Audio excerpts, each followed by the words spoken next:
Hey, what's up guys? Drew here over at Rev Hiker Outdoors, and welcome to another Knife Thursday. And this is going to be a pretty cool episode. I'm going to be trying some new things on my Worksharp here. I got the Ken Onion Edition Worksharp. So anyway, stick around. I'm going to explain exactly what we're going to do in just a second.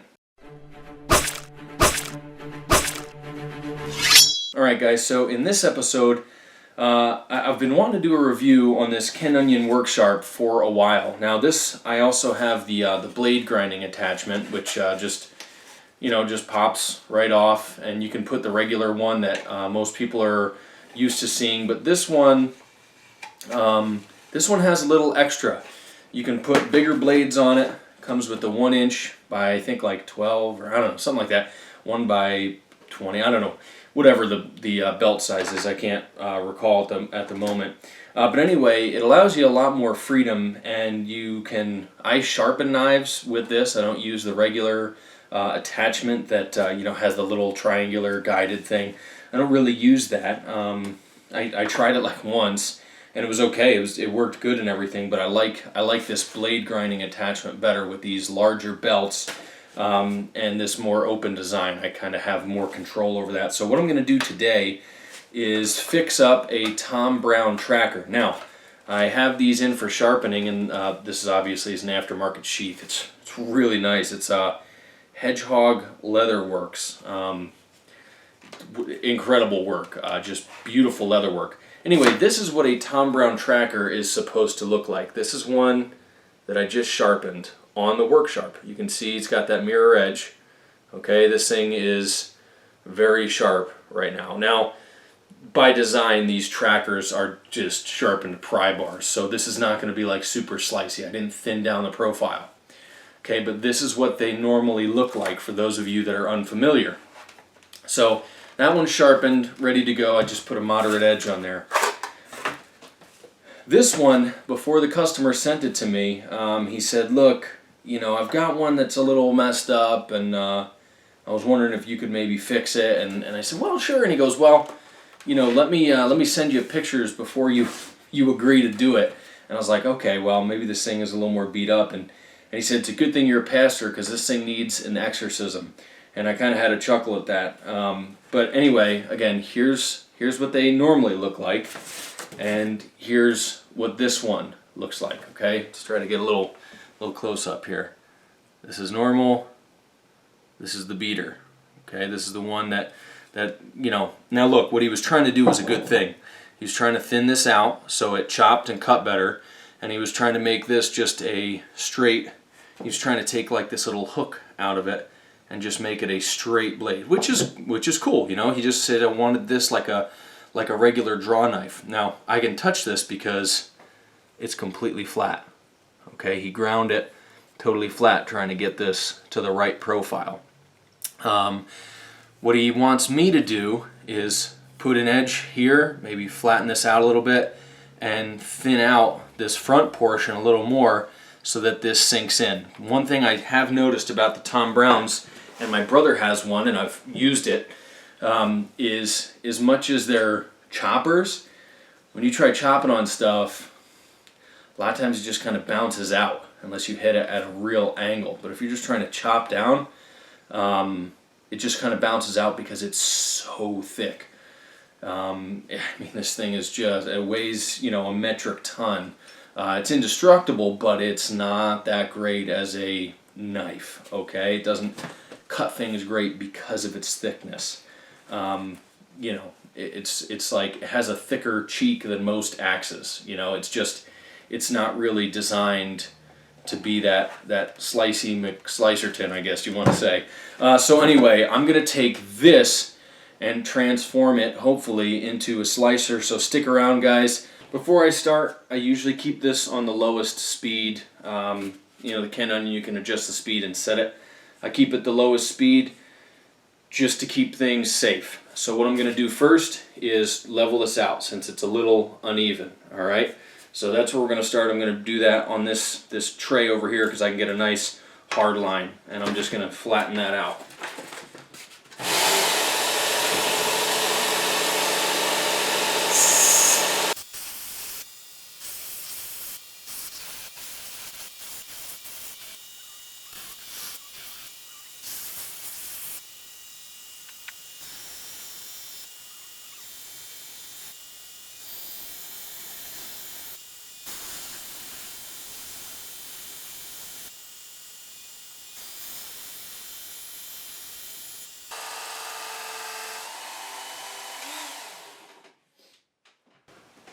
you guys can see that you know, this thing has not been easy, but it is getting much thinner here. I've knocked down about half the material that needed to come down, but it is a slow process, and every time I feel the knife and it feels hot, not too hot to touch, obviously it never gets to that point, I just go and cool it down and keep the temperature nice and steady.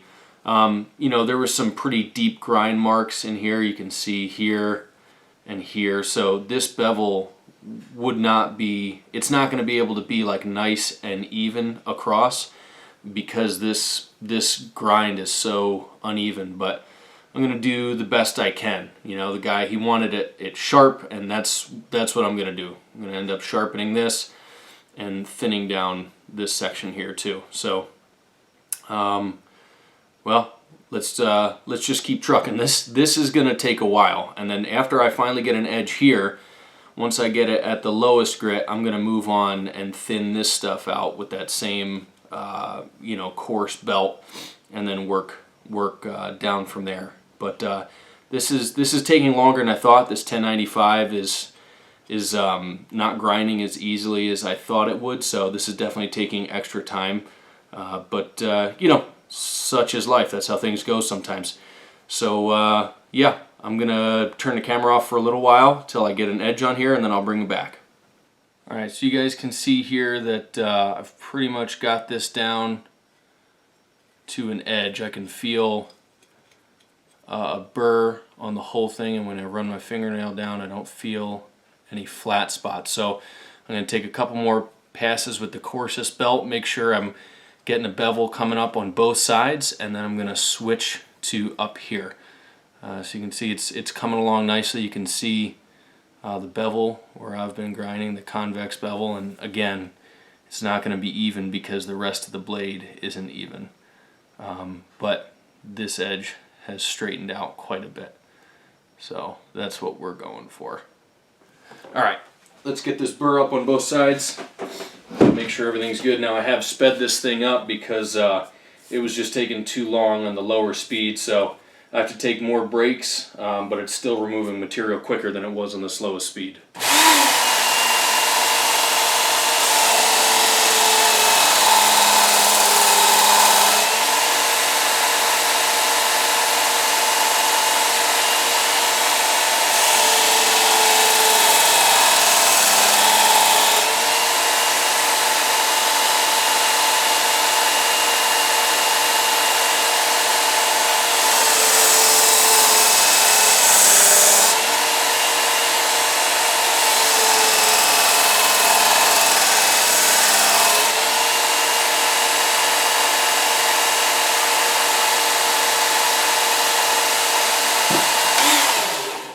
Okay, so I've got a burr on both sides when I hit it on the entire length of where I'm trying to sharpen, so that's good.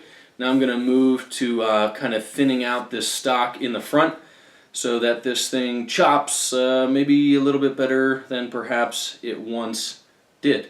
So it's going to be the same process. I'm just going to kind of move the blade along so that the wherever the main part of the edge is that I'm shaping, it's kind of perpendicular to this belt. So I'm just going to twist it kind of in this type of a motion. So we'll get on with that.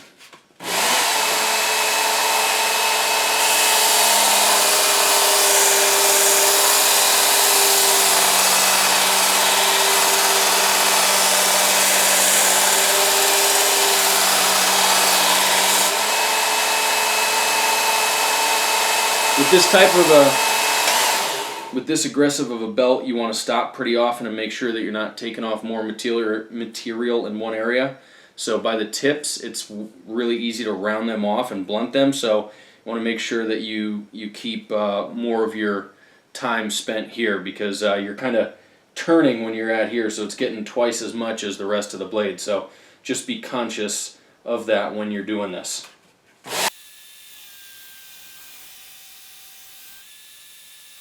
I'm actually going to adjust this just kind of based on what I see. I'm going to go a little shallower with it to 20 degrees. I was on like 23.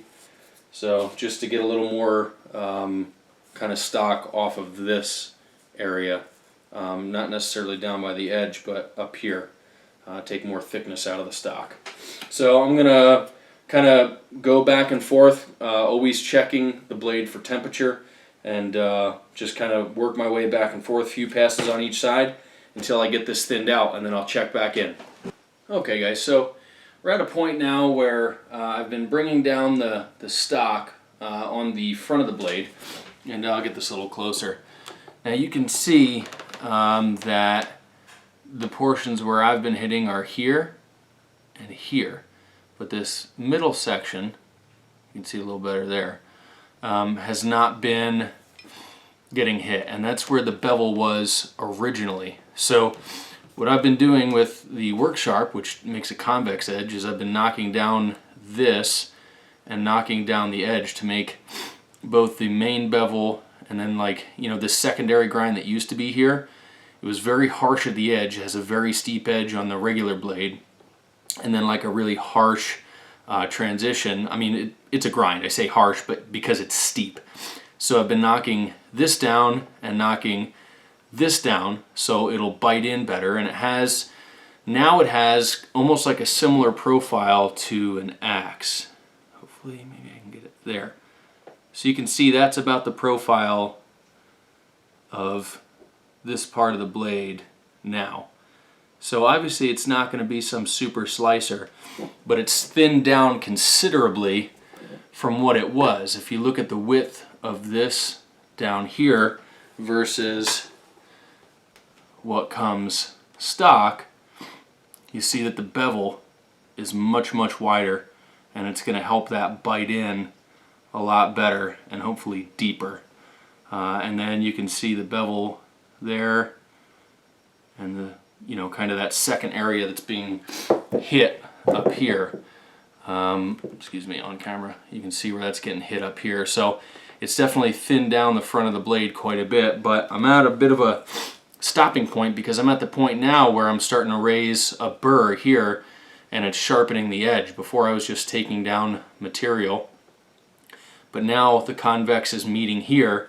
I was really hoping that this would be one really wide bevel, but it's probably going to just have to stay at 2, because I don't want, you know, if I start going further, it's going to shorten the blade this way, which will steepen the angle. So I'm not interested in doing that. I'm probably just going to leave it like this, and you know, I know that it's going to chop a lot better. I'm actually going to take it to some firewood I've got in the house and see how it does compared to the original. Not his original, but my brother has one that I'm going to use, and just kind of see which one chops a little bit better. But I'm going to put a little bit, I'm going to go one belt steeper, finer on both of these, and then I'm going to test out the edge and see if it does chop better than the original.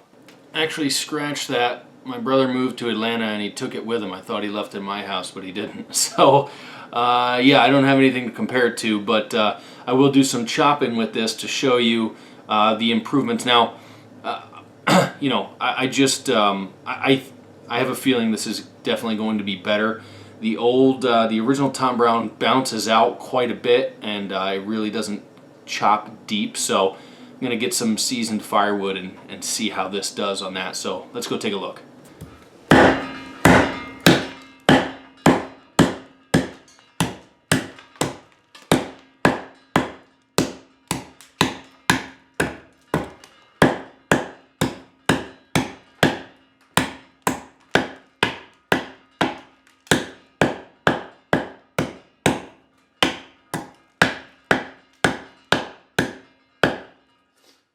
Well, not too bad.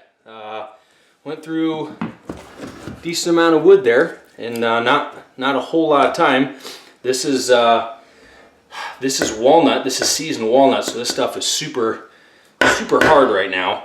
And to me, I mean, for a knife, that does pretty good for chopping, and definitely a lot better than the original one. The original one would have struggled with the bark because that bark would have just absorbed all the energy, and it would have just kind of stopped and either got stuck or, like it usually did, just kind of bounce out because it was too blunt.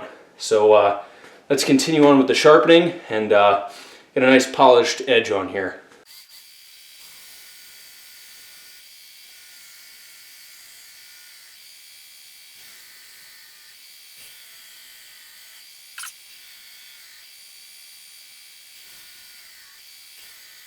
Alright guys, so I've been working my way through the belts here, and you can see you're starting to get a little bit of a polish on here. I'm on the second to last belt right now, which is this white belt here. And then after that I'm going to go to polishing belt. Now when they send it to you it's like 12,000 grit. I actually just turned the thing on and held some stropping compound to it, and I feel like it gets a little bit better performance. But let's take a couple swipes here, make sure that we're getting the full edge, and then I'll put on the polishing belt and we'll finish this thing up on this machine, and then we'll go to some hand stropping.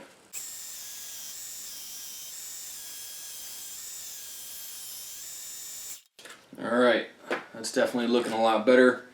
We'll put on our polishing belt slash burr removing belt, and we'll go from there. Now this one is a lot softer and more pliable, so you don't need as much pressure on this as you do on some of the others. And on this particular knife I've put a decent amount of pressure on there, only because just the way this thing was shaped and everything, you know, I was trying to get a good convex on there, especially on the 1095, help it hold up a little better. But if you go really lightly on this thing, you can just about make a V grind. It'll have the slightest bit convex, but if you do it right near the wheels and you go really light pressure, you know, you wouldn't be able to perceive the difference between the convex and the V edge if you did this the right way. But I wanted a decent convex on this.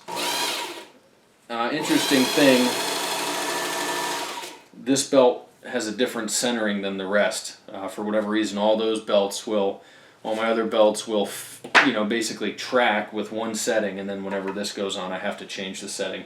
Anyway, let's continue.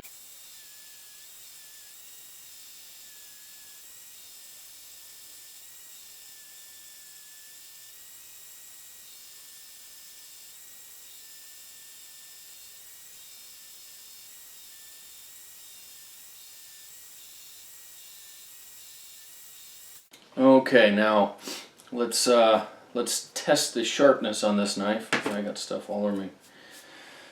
And see if this thing will do some shaving before we take it to the strops. Oh yeah. Oh, that shaves like nothing. Yeah. This is pretty sharp at the moment. We'll get a better polish once we take it to the strops, but you can see the mirroring is really starting to come out on this one. It's kind of neat how this kind of just continues this line up. It's kind of, I don't know, I think it looks kind of cool. Anyway, this thing definitely performs better than it did in its factory form. So as far as cutting, slicing, shaving, all that stuff. So let's take it to the hand strops and see what level we can get on here. Okay, now stropping this is going to be a little bit problematic for this section here because my strop is so wide. I'm going to try to figure out, I have a narrower strop, but it has just the finest compound on there, so I'm going to try to get it with that. But at least for the main part of the belly of the blade, we'll be able to get it here. So let's just do some stropping, start on the coarsest compound, and I'll work my way to the finest.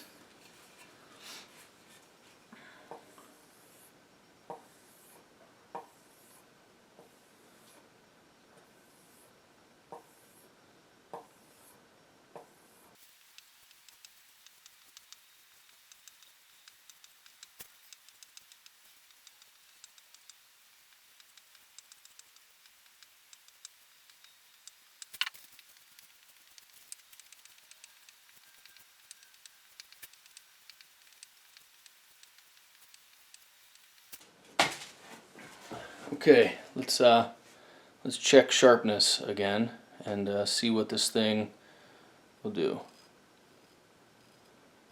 So, yeah, with essentially no effort, it shaves. So this thing is definitely definitely sharp enough now.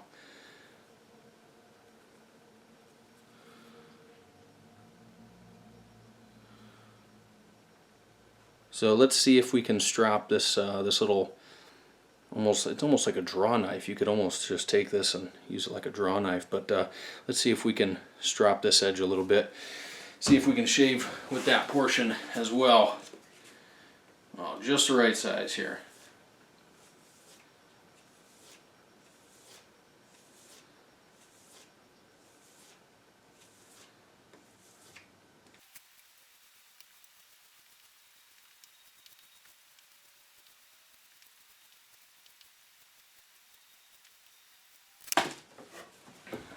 Okay, let's see what we can do, see if this will shave. Yep. With ease. I know the lighting isn't great, but here's a nice bald patch on my wrist now. So yeah, let's change camera angle and wrap this up. This started out much like this one. And then when you know, sometimes people get a wild hair, they get an idea in their mind and they want to do something, and sometimes it turns out great, sometimes it doesn't turn out so great. But you know what, the end result, I'm glad that he did this, because now after a little bit of work, he's got a pretty unique tracker. So no more kind of hook here, it's just nice and flat. Got a nice shaving sharp edge here, got a nice shaving sharp mirror polished edge here. A lot thinner, it's going to chop better. The only thing he's probably going to have to do now is take the Kydex sheath here and probably remold it, because now a little bit rattly, a little bit of space in there. But definitely a better performing knife. So with that, let me just end by saying a couple words about this Worksharp. Part of the reason that I like the, wow, there's a lot of metal dust in there. Part of the reason I wanted the blade grinder attachment is for things like this, and really you can make an entire knife with just this. I would obviously, I plan on getting some more belts, some coarser belts. I think their lowest coarse belt, you know what, they don't even like put a grit on there. It's a little annoying. They have like their proprietary grits. But it felt to me like maybe, like a 180 or something. So it was nothing super coarse, maybe even like a 220. So, you know, if I could get, you know, some 80 and 100 grits for doing some real shaping and do some things quicker, I think that would have made this a lot better as far as time consumption wise. This took me, well, with filming and all that stuff, took me a couple hours to get this done. So not a ton of time really, but it could have been significantly shorter had I had different belts. The Worksharp is great. In its regular form, the Ken Onion edition with the regular things, it's still a very capable thing. And with the different attachments and the way you can rotate the head, you can do all types of things. I've sharpened axes with this thing. I've sharpened machetes. I've sharpened these. For the same customer, I did this big competition chopper, and this thing is absolutely ridiculously sharp right now. I've gotten plenty of knives to be to the point where they're past shaving sharp and to the point of whittling hair on this thing and my hand straps. So it is a very good system. For the same customer, I fixed this Benchmade Bushcrafter. Thank you. You know, it had an issue with the tip on it from someone else trying to sharpen it, so I was able to fix that. I was able to do a bunch of different knives for this customer, and I did every single one of them with the Worksharp. And let's see what else I did here. I got this Cold Steel Spartan. You can definitely do recurve blades on the Worksharp. I did this this Benchmade here. Oh my gosh, the name is escaping me. Oh, I feel like such an idiot. Oh, it's right on the tip of my tongue. Anyway, did this. So you can do any number of blades with it, any types of blade shapes. I got the nice curve on this tracker with it. So it's a great piece of equipment to have. And if if you save up your money, I got this as a combination birthday and Christmas gift from a couple people. So That was a real blessing. But you know, this is a very capable machine. You can screw up a knife pretty quick on it, especially if you got it on high speed and you just start digging in. So take it slow and practice on some cheapies. But anyway, guys, thanks for watching. Hope you enjoyed this modification video of this Tom Brown tracker. I have no idea what I'm going to call this video. But if you did enjoy it, don't forget to thumbs up and subscribe. And check out the links in the description below if you want to support on Patreon, or if just check out the Amazon links. Even if you go to Amazon to buy something through my links, most of the stuff that you're going to get on Amazon will help out the channel, since I do not put ads on my videos anymore. These are completely ad-free for you guys. So if you do feel like supporting and you're going to buy something on Amazon, go through my links. Even if you don't buy that stuff, it still helps out. So anyway, guys, thanks for watching so much. Hope you enjoyed this. Let me know in the comments below whether you think this was an epic failure or kind of cool or an epic win. So thanks for watching. God bless as always, and I will catch you guys next time. Okay, now the video's over. This is time for my encouraging word. And today I just want to do something real simple and share one of my favorite scriptures, which is Hebrews 4:12. And if you guys have seen pictures of my Benchmade 940, I kind of have that. I scribed that into the scale, the handle scale on my 940. And you know, I love sharp knives. I love, you know, sharp tools. I've always had a thing for knives since I was a kid. Since my dad gave me my first knife when I was like 5 years old, I've always just kind of really been interested in making them sharp. And you know, I've got a knife sharpening business. I do a lot of it. But Hebrews 4:12 talks about how the Word of God is alive and powerful, and it's sharper than any two-edged sword. So as much as I have fun sharpening knives and having sharp things, the sharpest thing, the thing that cuts right to the heart of people and cuts right to the heart of any situation in your life, is the Word of God. So I just want to encourage you guys, crack open your Bible. A great man in my life once told me, read a proverb a day. And so that's going to be my recommendation. Get into the Word of God, go into Proverbs, read a proverb a day, whether it's one verse of Proverbs, whether it's a chapter of Proverbs. You know, sometimes they're kind of split up differently, but get into the Word. It will help you in your everyday life, and it will change your life if you allow it to. So anyway, guys, thanks for watching. God bless. I will catch you next time.